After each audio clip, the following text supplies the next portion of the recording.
आज क्यों hotel restaurant बंद हो जा रहे हैं? वहां सिलेक्टेड मेनू हो गया।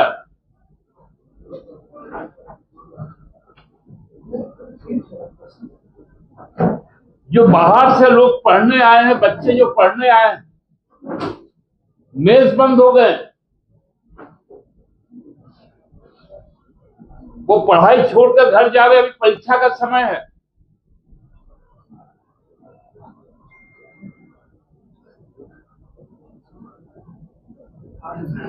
तो ये परिस्थिति के लिए जो आप तैयार नहीं थे या आपको खबर नहीं थी,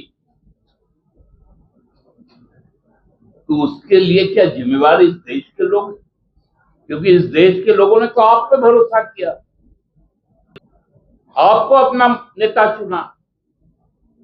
आप 160 देशों की यात्रा करते हैं, आप विश्व गुरु बनते हैं, विश्व की सबसे बड़ी पार्टी के नेता है। तो ये केवल भौकाल भरने से काम नहीं चलता है। प्रधानमंत्री जी, यह देश मजबूती के साथ सरकार के साथ खड़ी है, लेकिन एक शर्त, जनता को विश्वास दें, पारदर्शी तरीके से बताएं कि हमारे लिए जो चुनौतियां हैं, उन चुनौतियों के लिए हमको तैयार होना है। ये चुनाव को देखकर ना बोले, हकीकत देश को सामने रखे कि यदि ये लड़ाई अगले 1 माह तक यदि चली, अगले 30 दिन तक यदि चली, तो फिर ये देश कहां खड़ा रहेगा। इस पर भारत सरकार अपना व्हाइट पेपर, जिसको हम लोग कहते हैं श्वेत पत्र, उसको जारी करे। बहुत बहुत धन्यवाद।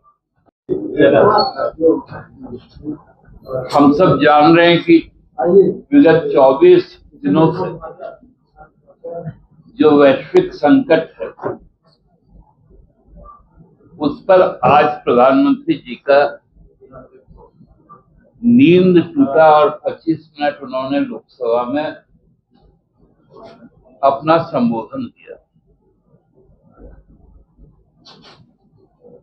हमको लगता है कि देश जिस प्रकार से उद्विग्न है, परेशान है,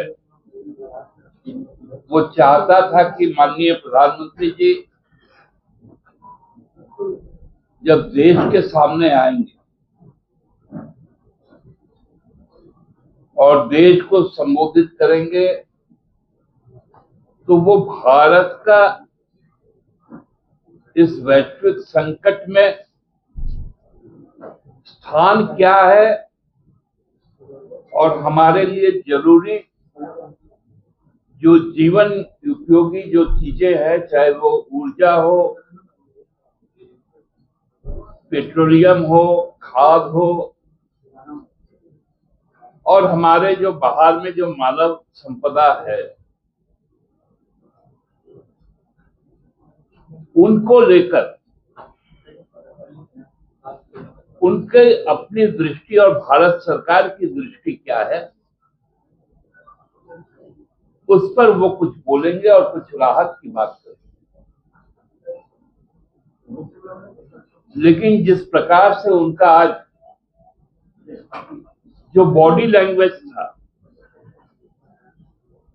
वही बता रहा था कि कितनी बुरी तरह से प्रधानमंत्री जी दबाव में,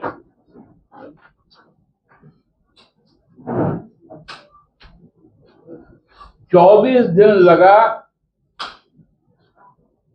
माननीय प्रधानमंत्री जी को इस युद्ध के को कंडेम करने।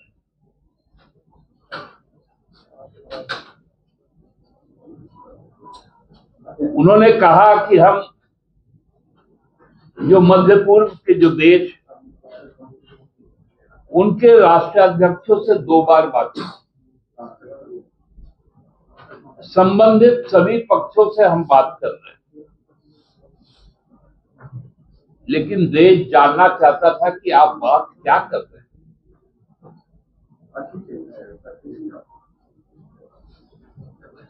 आपके बात का नतीजा क्या होगा?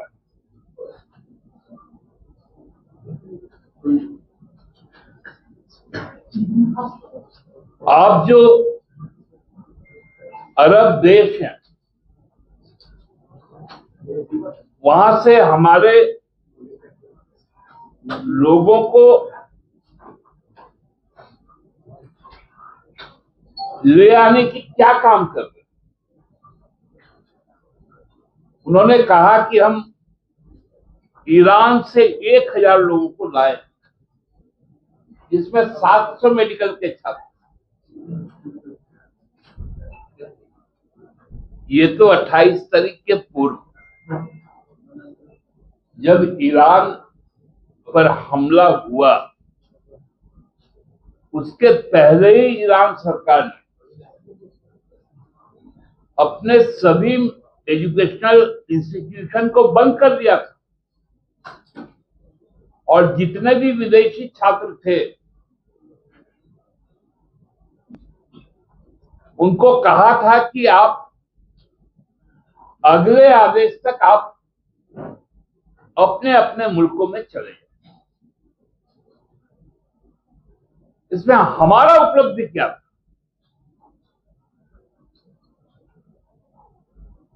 क्या तेहरान से अभी कोई वायु मार्ग चालू है क्या? रियाद से है क्या? दुबई से है क्या? मस्कट से है क्या?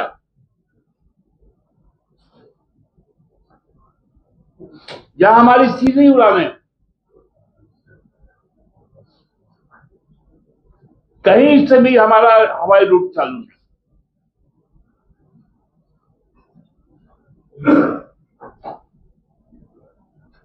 तो हमारे लोग जो वहां पर फंसे हुए हैं, आदरणीय प्रधानमंत्री जी ने कहा कि मैं उनकी सुरक्षा को लेकर चिंतित हूं, और जो कमर्शियल जहाजें हैं जो होर्मुज, स्ट्रेट ऑफ होर्मुज में पड़ी है, जो जलमार्ग है, उसमें क्रूज में कई सारे भारतीय हैं, मैं उनको लेकर भी परेशान हूं, चिंतित हूं। चिंता व्यक्त करने से उपाय नहीं निकलता है। पहल क्या हो रहा है?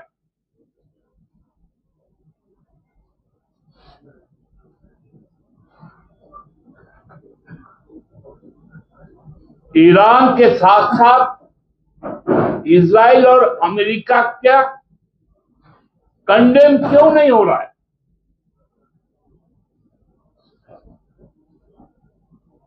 कि ये जो तेल का जो लड़ाई छिड़ा,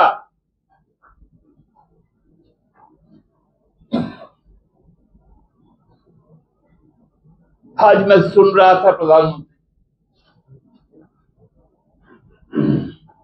कि एथेनॉल हमारे लिए बहुत बड़ा साधन बनने जा रहा है। आपने उस पर बयान रखवा दिया, क्योंकि गडकरी जी ने जब उस पर पहल किया तो आपने उसको रोक दिया।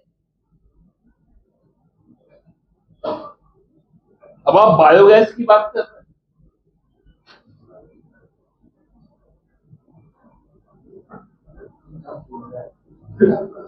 अब फर्टिलाइजर हमारे पास पर्याप्त है, कि पर्याप्त कितना है?